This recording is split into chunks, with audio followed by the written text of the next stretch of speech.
అధినేత అలాగే ఎన్డీఏ కూటమి విజయం రేపటికి ఖచ్చితంగా 1 year అవుతా ఉంది. తర్వాత మన కాన్స్టిట్యూన్సీ వరకు ఏమేమి మనము సాధించుకోగలిగాం, తర్వాత మిగతాటి ఇంకా చాలా ఇంపార్టెంట్ చాలా అత్యవసరమైన ముఖ్యమైన పనులు ఏమన్నా ఉంటే అవన్నీ కూడా అధికారుల దృష్టికి ప్రభుత్వం దృష్టికి తీసుకుపోయి ఒక పులివెందుల్లో ఒక ప్రగతి పథంలో నిలిపే విధంగా అన్నీ కూడా మీరు తీర్మానాలు ఇంకా ప్రజల నుంచి వచ్చే తర్వాత విజ్ఞప్తులు తీసుకోండి అని చెప్పి ఈ మీటింగ్ కండక్ట్ చేయడం జరిగింది. తర్వాత దీనికి అంటే మన పులివెందుల కాన్స్టిట్యున్సీకి మన కడప జిల్లా డిఆర్డిఏ పీడీ అయినటువంటి మన మేడం గారు, అలాగే మన ఆర్డీఓ గారు, మున్సిపల్ చైర్మన్, తర్వాత పులివెందుల ఎంఆర్ఓ గారు, తర్వాత ఆర్ఎండ్బి తరఫున వచ్చిన మాధవి మేడం గారు, పంచాయతీరాజ్ నుంచి వచ్చిన సుధాకర్ రెడ్డి సారు, ఇంకా ముఖ్యమైన అధికారులందరికీ, తర్వాత మా తెలుగుదేశం పార్టీ నాయకులకు కార్యకర్తలకు, అలాగే కూటమి నుంచి వచ్చిన శశి, తర్వాత భాను, ఇంకా జనసేన నుంచి వచ్చిన వాళ్లకు, మీకు స్టేజ్ మీద ఉన్న అందరికీ, తర్వాత మీకు కూడా ప్రత్యేకమైన నమస్కారాలు తెలియజేసుకుంటూ,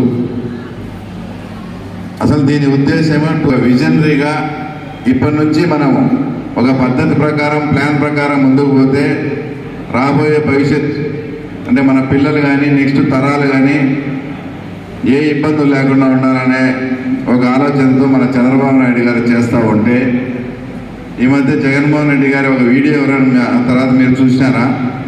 ఆయన ఎంత వ్యంగ్యంగా 2047 అంట, అప్పటికి చంద్రబాబు నాయుడు ఉంటాడో ఉండడో తెలియదు, ఈయన అసలు ఎప్పుడు పోతాడో తెలియదు, ఈయనకు 2047తో ఏం పని అని మన మాజీ ముఖ్యమంత్రి తన దరిద్రానికి మన ప్రాంత నాయకుడైన జగన్ రెడ్డి మాట్లాడడం. అంటే ఇప్పుడు ఎవరైనా కానీ మీరు అందరూ ఇక్కడ ఉన్నారు, మనం చిన్నప్పుడు కానీ ఇప్పుడు కానీ మన ఇంట్లో పెద్దవాళ్ళు మన పొలంలో ఏదైనా మామిడి చెట్టు నాటింటాడు, ఆయన 2-3 ఏళ్ళకే చనిపోతాడు, అయినా కూడా ఆ మామిడి చెట్టు ఫలాలు ఇప్పుడు వాళ్ళ మనవాళ్ళు మునిమనవాళ్ళు కూడా తినే పరిస్థితి ఉందా లేదా?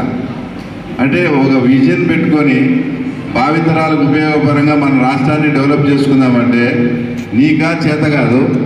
ఏదైనా ఒక విజన్తో ముందుకు పోయి చేస్తామంటే వాళ్ళని ఎవరన్నా కానీ ఆ టయానికి చంద్రబాబు నాయుడు కానీ నువ్వు ఉంటావా, నువ్వు బతికుంటావా అని అంత నీచంగా మాట్లాడినాడంటే మన జగన్మోహన్ రెడ్డి, ఆయనకు రాష్ట్రం పట్ల అభివృద్ధి పట్ల ఏ రకంగా ఉందో ఏదైనా అంతే. అంతకుముందు ఇక్కడ పులివెందులకు వచ్చి కూడా మీకు గుర్తుందో లేదో, చేపలు రొయ్యలు మా పులివెందులలో తింటాయి, నేను అది కళలో కూడా అనుకోలేదని మాట్లాడినాడు. సిపిఆర్ కట్టేపటి నుంచి పైడిపాలెం కట్టేపటి నుంచి ఆడ చేపలు వదులుతున్నారు, ఆ చేపలు మనం తింటానే ఉన్నాం. ఈయన ఏదో కొత్తగా ఒకటి ఫిషరీస్ ఏదో ఓపెన్ చేసి చేపలు రొయ్యలు తినడం అనేది పులివెందుల ప్రజలకు పెద్ద ఆయన కళగా భావించాడంట. అంటే ఆయన విజన్ అలా ఉంటుంది. తర్వాత మా చంద్రబాబు నాయుడు గారి విజన్ ఇలా ఉంటుంది. మీరు ఇక్కడికి వచ్చిన వాళ్ళు కూడా అందరూ కూడా ఆలోచన చేయండి. మేము 3,000 కోట్లు ఖర్చు పెట్టాం, 4,000 కోట్లు ఖర్చు పెట్టాం, అది ఇదని మాట్లాడతారు. ఇక్కడ ఉండే పులివెందుల ప్రాంతంలో ప్రజలు ఎవడైనా కూడా ఒక్క మాట ఆలోచన చేయండి. ఇద్దరు ముఖ్యమంత్రులుగా పనిచేసి తర్వాత ఇప్పుడు అమరావతి రోడ్డు కన్నా మనకు పడితే మనకు బెంగళూరు ఎయిర్పోర్ట్ 2 గంటలు మాత్రమే, అంత మనకు బెంగళూరు దగ్గర. తర్వాత మన ప్రాంతానికి ఉన్నట్టు నీటి సమస్య ఎక్కడా కూడా నీటి సమస్య అనేది లేదు, ఒక చక్రాయపేట మండలానికి తప్ప ప్రస్తుతానికి. అంత బాగా ఉండి మన పులివెందుల్లో ఇద్దరు ముఖ్యమంత్రులుగా పనిచేసి ఏ రకంగా డెవలప్మెంట్ ఉండాలంటే మన ఆస్తులు కానీ రియల్ ఎస్టేట్ పరంగా అమాంతం పెరిగిపోయి బ్రహ్మాండంగా ఉండాల్సిన పరిస్థితి. ఇప్పుడు నిజంగా పులివెందుల్లో రియల్ ఎస్టేట్ అని వ్యాపారం చేసేవాడు ఎవడన్నా ఉన్నాడా? మీరు చెప్పండి. రియల్ ఎస్టేట్లో పెట్టుబడి ఆ డబ్బులు ఎన్నికి రావాలంటే ముఖ్యంగా పులివెందులను అభివృద్ధి చేసింటే ఇక్కడ రియల్ ఎస్టేట్ ఆటోమేటిక్గా పెరగాలి కదా. ఇప్పుడు అమరావతిలో చంద్రబాబు నాయుడు గారు ముఖ్యమంత్రి కాకముందు గజం 10,000 12,000 నడుస్తున్నారు. అదే చంద్రబాబు నాయుడు ముఖ్యమంత్రి అయితేనే 30,000 50,000, కమర్షియల్ ప్లాట్ అయితే 60,000 కూడా పోయిందంటే 4 రెట్లు 5 రెట్లు. ఆ రకంగా మీరు ఇద్దరు ముఖ్యమంత్రులుగా పనిచేసి మన పులివెందులు ఎందుకు డెవలప్ కాలే? మరి మేము ఏదైనా మాట్లాడితే ఆ తర్వాత మేము డెవలప్మెంట్ చేశాం అది ఇదంటారు. ఇందాక మాట్లాడేటప్పుడు మన మాధవి మేడం, ఆర్ఎండ్బి మేడం గారు కూడా కొన్ని వర్క్స్ శాంక్షన్ అయ్యి మేము పైకి పంపించాము, అవి రాలేదు. వాస్తవంగా అధికారుల దృష్టిలో కానీ మన ప్రభుత్వం దృష్టిలో కానీ ఇంకా ఎందుకయ్యా పులివెందులకు పేపర్ మీద చూసి 6,000 కోట్లు ఖర్చు పెట్టినారు, తర్వాత ఏమేమి పెండింగ్ ఉన్నాయి ఇంకా అని వాళ్ళు మనల్ని క్వశ్చన్ చేసే పరిస్థితి. ఇది వాస్తవం. మాకు శివమోహన్ రెడ్డి అయినా కానీ ఇంకా మేము ఏదన్నా ముఖ్యమైన నాయకులు పోయినప్పుడు ముఖ్యమంత్రి పేసీలో మంత్రుల పేసీలో జరిగిన వాస్తవం ఇది. ఏదే లాస్ట్ 5 ఏళ్ళు 6,000 కోట్లు 7,000 కోట్లు పులివెందులు ఖర్చు పెట్టారు, తర్వాత పెండింగ్ అని ఇంకా సార్ పేరని, అంటే వాళ్ళ దృష్టిలో అట్లుంది. కానీ ఇక్కడ డెవలప్మెంట్ పరంగా ఏంటంటే పాత ఆర్టీసీ బస్ స్టాండ్ కూడా విగ్రహం పెడతారు, తర్వాత మళ్ళీ ఫౌంటైన్ అన్నీ పెడతారు, ఒక సంవత్సరానికి పాల్గొట్టి మళ్ళీ 3-4 కోట్లతో మళ్ళీ విగ్రహం పెడతారు. పేమెంట్ అని టైల్స్ మార్చారు, ఒక 6 నెలలకి మళ్ళీ టైల్స్ బాగాలేమని కొత్త టైల్స్ అనేది మళ్ళీ ఏదో చిన్న రిపేర్ చేయాలి. ఇట్లా పులివెందుల ఔటర్ రింగ్ రోడ్డుకు విగ్రహాలకు దాదాపు 200 కోట్లు ఖర్చు పెట్టారు. ఎక్కడ ఖాళీ ఉంటే అక్కడ పెద్ద ఆయన విగ్రహం పెట్టేశారు. వాళ్ళకు తెలియాలా ఈ రూట్లో పోతే మేము భోజనం పెడతామని, ఆయనకు టచ్ కాకుండా మేము కట్టుకుంటే దాన్ని రాద్ధాంతం చేసి ఒకవేళ ఇబ్బంది ఏదన్నా నిజంగా మీ మనోభావాలు దెబ్బతింటే మున్సిపల్ కమిషనర్ ఉన్నాడు, పోలీసులు ఉన్నారు, వాళ్ళు తీస్తారు. ఎవరైనా సొంతంగా పోయి మహానాడు జరిగేటప్పుడు తెలుగుదేశం జెండాలు పీకి కాళ్ళతో తొక్కి చేస్తారా? కాళ్ళతో తొక్కి చేసినప్పుడు పోలీసులు యాక్షన్ తీసుకుంటే మేము మళ్ళీ అక్రమ కేసులు పెట్టామంట అది పెట్టామంట అని మా మీద మాట్లాడతారు. మీరు అక్రమ కేసులని మాట్లాడేటప్పుడు నేను 24 గంటలు పులివెందులోనే తిరుగుతున్నప్పుడు నన్ను చెన్నైలో పోయి అరెస్ట్ చేస్తారు. ఎందుకు? చెన్నై నుంచి కడపకు తీసుకొచ్చే లోపల నన్ను ఏదైనా చేయాలని.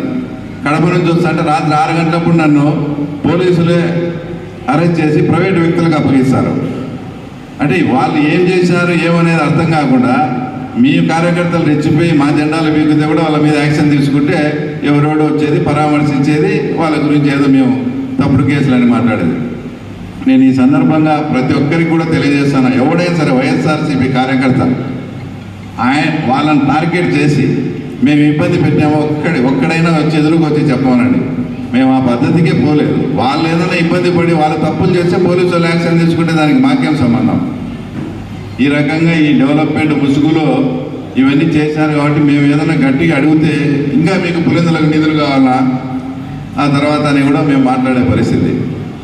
ఓకే, ఇప్పుడు చిత్రావతిలో నీళ్లు, పైడిపాలెంలో నీళ్ళు ఉంటున్నాం, ఇక్కడ హార్టికల్చర్ హబ్ తయారు చేయాలని చంద్రబాబు నాయుడు గారు మాట్లాడుతున్నారు. ఇక్కడ ప్రధానమైన సమస్య ఏంది? మనకు అన్నీ ఉన్నాయి, వాటర్ ఉంది, ల్యాండ్ ఉంది, డ్రిప్ ఇరిగేషన్ ఉంది, అన్నీ ఉన్నాయి. అయితే ఈరోజు అరటి రేటు 20,000 25,000 ఉంది. ఒక 15 రోజులు 20 రోజుల కిందట 6,000 7,000కి వచ్చింది. మళ్ళీ 3 నెలల ముందు మళ్ళీ 20,000 30,000 అమ్మింది. ఈ తక్కువ సమయంలోనే ఈ రకమైన రేట్ వేరియేషన్ ఉంటే తర్వాత రైతు ఎట్లా బాగుపడతాడో మీరు చెప్పాలి. దీనికి ఖచ్చితంగా కోల్డ్ స్టోరేజెస్ అవన్నీ స్థిరీకరించి అప్పుడు ఆయన ధరల స్థిరీకరణ నిధి 3,000 కోట్లు అన్నాడు, ₹1 బడ్జెట్లో కూడా కేటాయించిన పాపాన పోలేదు. కాబట్టి ఇక్కడ ఎవరైనా హార్టికల్చర్ వాళ్ళు తర్వాత ఆర్డీఓ గారికి చెప్తున్నాము, మన ప్రాంతం బాగా డెవలప్ అవుతుంది, వాటర్ ఉంది కాబట్టి ఇక్కడ ఉండే రైతులు చీనీ కానీ బత్తాయి కానీ ఇంకా మిగతా పంటలు వాళ్ళని ఆదుకోవాలంటే ఈ రకమైన ఒక నెలలోనే 3 రేట్లు వస్తే తర్వాత రైతు బాగుపడే పరిస్థితి లేదు. కాబట్టి గంగా ప్లాన్ చేసుకోవాల్సిన పరిస్థితి. తర్వాత ఇంకో విషయం ఏంటంటే మేము డెవలప్మెంట్ అంత ఖర్చు పెట్టినాను ఇంత ఖర్చు పెట్టినా మనము కూటమి ప్రభుత్వం అధికారంలోకి వచ్చిన తర్వాత వాళ్ళు టెండర్ శాంక్షన్ అయ్యి వదిలేసిన రోడ్లు అవి ప్రజలకు చాలా ఇంపార్టెంట్. ఒకటి వచ్చేసి ఇమగుంట నుంచి అంకేనపల్లెకు, గుర్జాల నుంచి వెంకటాంపల్లెకు, గుర్జాల నుంచి ఎనపూసిపల్లెకు, తర్వాత ఎర్రపల్లెలో ఆర్టి తోటలయ్యి, తర్వాత ఎంతో ప్రతిష్టాత్మకమైన వృషభాచల టెంపుల్కు రోడ్డు ఇంతవరకు వాళ్ళు ఎవరే కానీ రోడ్డు వేయలే. మా చైర్మన్గా ఒక అతన్ని మేము చింతరంపల్లి రమణాను కొండయ్యను వాళ్ళు వచ్చి రోడ్డు వేస్తామంటే అంటే ఎందుకు చెప్తున్నాను ఇదంటే మీరు ఇబ్బంది పడతారు, పాత రేట్లు అవి మీకు గిడతాదో గిట్టదో అంటే లేదన్నా మాకు ఒక ₹5 నష్టమైనా పర్వాలేదు, స్వామికి మేము తప్పకుండా రోడ్డు వేయాలా, మన వేంపల్లిలకు బాగుంటుందని బాబనపల్లి వెంకటరామరెడ్డి కానీ మన జోగిరెడ్డి ప్రభాకర్ వీళ్ళంతా కూడా నష్టానికి రోడ్లు వేసి ఈరోజు సుధాకర్ రెడ్డి గారు కూడా అడగండి ఎంత నీట్గా ఎంత క్వాలిటీగా మనం అన్ని రోడ్లు అంటే లాభాపేక్ష లేకుండా మీరు డబ్బుల కోసం విగ్రహాలు పెడితే మీరు వదిలేసిన రోడ్లు రైతులకు ఉపయోగపడతాయని చెప్పి మా కార్యకర్తలు కానీ మా నాయకులు కానీ నష్టానికి పనిచేసిన సందర్భం. అది డెవలప్మెంట్ ఏదైనా చేయాలంటే ఆ రకంగా ఏదైనా డెవలప్మెంట్ చేయాలి. కానీ మీ ఇష్టం వచ్చినట్టు టైల్స్ తీసేసి విగ్రహాలు పెట్టేది దాని డెవలప్మెంట్ అంటూ 1,000 కోట్లు ఆ తర్వాత వృధా చేయడం అనేది ఇది కరెక్ట్ కాదని కూడా చెప్తూ మూమెంట్లో అనేకమైనటువంటి వాగ్దానాలు కూడా చేశాం. అందులో మొదటిది 4,000 రూపాయలు పెన్షన్. జగన్ రెడ్డి లాగా పెంచుతూ పోకుండా ఒకటేసారి 4,000 రూపాయలు ముందు బకాయిలు 2 నెలలది కూడా ఇస్తూ 6,000 రూపాయలు ఇవ్వడము. దీపం పథకం ఏదైతే చెప్పామో అది అమలు చేసినాం. అన్నా క్యాంటీన్లు కావచ్చు, ఇంకా అనేకమైనటువంటి ఇప్పుడు ఎవరైనా ఎగ్జామ్ రాసి ట్రైనింగ్ అయిన పిల్లలకు డిఎస్సి మెగా డిఎస్సి పెడతామన్నాం. ప్రతి సంవత్సరం కూడా మెగా డిఎస్సి కూడా పెడతా ఉన్నాం. నిన్న మేము చంద్రబాబు నాయుడు గారిని కలిసినప్పుడు కూడా ఈరోజు కానీ రేపు కానీ తల్లికి వందనం కూడా జగన్ రెడ్డి మాదిరి కాకుండా ఎంతమంది పిల్లలు బడికి వెళ్తా అంటే అంతమంది పిల్లలకు జగన్ రెడ్డి ఇచ్చినట్లు 13,000 కాకుండా వాళ్ళకు 15,000 రూపాయలు ఇస్తామని కూడా ఈ సభ సందర్భంగా మీ అందరికీ తెలియజేస్తా ఉన్నా. నిమ్మల రామానాయుడు అన్నను కానీ మిగతా వాళ్ళని కానీ అవహేళన చేస్తా డీజేలు కూడా పెట్టుకున్నారు. నీకు 15,000, నీకు 15,000, నీకు 15,000 అన్నాడని. అది పొద్దున అందరికీ నీకు 15,000, నీకు 15,000 పిల్లలు ఎంతమంది స్కూల్కి పోతా అంటే అంతమందికి 15,000 ఇచ్చే బాధ్యత ఈరోజు తెలుగుదేశం పార్టీ తీసుకుంటూ ఉంది. ఇలా చెప్పుకుంటూ మనం ఏం చేయాలి, ఇంత ఆర్థిక సంక్షోభం ఉన్నా కూడా ఇవన్నీ చేసుకుంటూ పోతాం. తర్వాత మహిళలకు ఉచిత ఆర్టీసీ బస్సు కూడా ఆగస్టు నెలలో చేస్తాను. ఈరోజు కూడా ప్రత్యేకమైన దినం, ఎందుకంటే ఇది ఏరువాక పౌర్ణమి. అలాగే మా సోదరుడు శశిభూషణ్ రెడ్డి పుట్టినరోజు కూడా ఈరోజు. తప్పకుండా ఈ ఏరువాక ఈ తొందరలోనే ఏదైతే మేము రైతు భరోసా చెప్పామో కేంద్ర సహాయం కాకుండా రాష్ట్ర ప్రభుత్వం ఏదైతే 20,000 అనౌన్స్ చేసిందో అది కూడా ఫస్ట్ విడతగా కూడా ఏరువాక సందర్భంగా కూడా రైతులకు తప్పకుండా చేయాలని కూడా ముఖ్యమంత్రి ఆలోచన చేస్తూ ఉన్నారు. ఒకటొకటి స్టెప్ బై స్టెప్ చేసుకుంటూ పోయి 2047కు వచ్చేసి మన ప్రాంతాన్ని కానీ మన రాష్ట్రాన్ని కానీ భారతదేశంలోనే అగ్రగామిగా నిలపాలనే ఒక మంచి ఉద్దేశంతో మన చంద్రబాబు నాయుడు గారు ఇవన్నీ పెట్టారు. ఇంకా కొన్ని ఏంటంటే పులివెందుల్లో 2 ముఖ్యమంత్రులుగా ఉండి కూడా నేను ఏదన్నా మాట్లాడితే ప్రార్థంతం చేస్తానని గౌరవ ఎంపీ గారు కూడా మాట్లాడినారు. ఈరోజు మేము ఈ సభా సందర్భంగా కూడా చెప్తున్నాం. పులివెందుల మున్సిపాలిటీకి ఈ రోజు నుంచి ప్రతిరోజు కూడా నీళ్ళు వస్తాయి. కమిషనర్ గారు పులివెందుల మున్సిపాలిటీకి ప్రతిరోజు నీళ్ళు. గతంలో వేసవిలో కొంత ఇబ్బంది జరిగిన మాట వాస్తవం. అది కూడా తెలుగుదేశం గవర్నమెంట్ వచ్చిన తర్వాత ఈ రకమైన ఇబ్బంది జరిగిందని మా మీద దుష్ప్రచారం కూడా చేశారు. 2 ముఖ్యమంత్రులుగా మీరు పులివెందులో పనిచేసి పులివెందులో తాగునీటి సమస్య కూడా తీర్చలేకపోయిన మీరు మేము సెటిలైట్ చేసి ఈరోజు పులివెందుల్లో మున్సిపాలిటీకి ప్రతిరోజు అమృత్ ద్వారా ఆ పథకం ద్వారా నీళ్ళు ఇస్తూ జలజీవన్ ద్వారా అన్ని పల్లెలకు కూడా అది కూడా 1 నెల 1.5 నెలల్లో కంప్లీట్ చేస్తారా. ఇవన్నీ కూడా వాళ్ళు పక్కన పెట్టిన పనులు.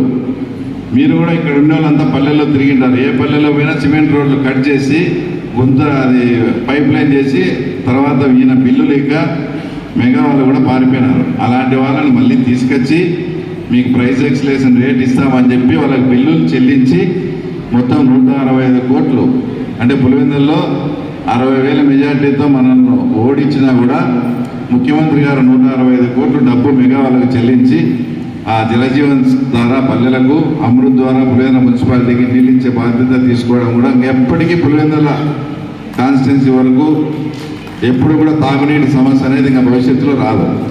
ఇలాంటి కార్యక్రమాలన్నీ మనం చేసుకుంటూ పోతూ అలాగే ఆయన మీకు తెలుసు రోడ్లన్నీ పాల్గొట్టేసాడు. వర్షం వచ్చి తిరిగేదానికి ఇబ్బంది. నైట్ టైం బైకుల్లో యాక్సిడెంట్ అయిన సందర్భం అవి కూడా నిన్న నారాయణ గారితో మాట్లాడినాము, మున్సిపల్ శాఖ మంత్రితో. ఇక్కడ ప్రధానమైన ఇబ్బంది ఏంటంటే ఏ శాఖ నుంచి ఆ శాఖ కన్నా ఫండ్స్ వచ్చింటే ఆ శాఖ నుంచి తెప్పించేవాళ్ళం. వీళ్ళంతా పాడా అని పులివెందుల ఏరియా డెవలప్మెంట్ అథారిటీ పాడాకి నీరు తీసుకొచ్చి ప్రతి ఒక్కటి చేశారు. ఇప్పుడు పాడా అనే హెడ్డే లేదు. ఇప్పుడు మళ్ళీ ఫ్రెష్గా ఆయా డిపార్ట్మెంట్ నుంచి శాంక్షన్స్ తీసుకొని చేయాలంటే కూడా అందుకే చాలా టైం పడుతుంది. ముఖ్యమంత్రి గారు కూడా నారాయణకి ఇన్స్ట్రక్ట్ చేసి ఒకసారి పులివెందుల విజిట్ చేసి ప్రజలకు ఏ అత్యవసరమైన రోడ్లు ఉన్నాయో వాటికి శాంక్షనింగ్ ఇమ్మని కూడా నిన్న చెప్పడం. ఆయన ప్రోగ్రాం కూడా త్వరలో ఉండి ఆ పాకరాపురం రోడ్లు కానీ వేంపల్లికి సంబంధించిన రోడ్లు అయితే లోకేష్ బాబు గారు ఆల్రెడీ ప్రామిస్ చేశాడు. ఇవన్నీ స్టెప్ బై స్టెప్ ఒకటోటి చేసుకుంటూ తర్వాత తొందరలో మేము ఇందాక పార్తాన చెప్పినట్లు శ్రీనాథ్ మేమంతా కూడా టైల్ బాండ్ సందర్శించడం, ప్రెగ్నెన్సీ కూడా పోతుంది. అంటే ఎవరైనా వచ్చేసి లేడీస్ అందరూ కడుపుతూ ఉంటే వాళ్ళకు గర్భస్రావం అయ్యే పరిస్థితులు ఉన్నాయి ఆ నీళ్లు తాగి. ఇవన్నీ పిహెచ్సిలో రికార్డ్ అవుతున్నాయని, ఎవరికి కూడా ప్రెగ్నెన్సీ అని కూడా బయటికి చెప్పడం డాక్టర్లు అయిపోతే మళ్ళీ కంపెనీ వాళ్ళతో సమస్య వస్తుందని.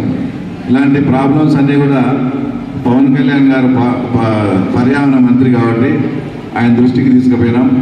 ఆయన కూడా తప్పకుండా వచ్చి ఆ యురేనియం బాధితులకు డ్రింకింగ్ వాటర్ కానీ, ఆ టైల్ బాండ్ సమస్య, ఇంకా వాళ్ళకు కొన్ని రావాల్సిన ఉద్యోగాలు అవన్నీ కూడా తీరుస్తామని కూడా చెప్పడం జరిగింది.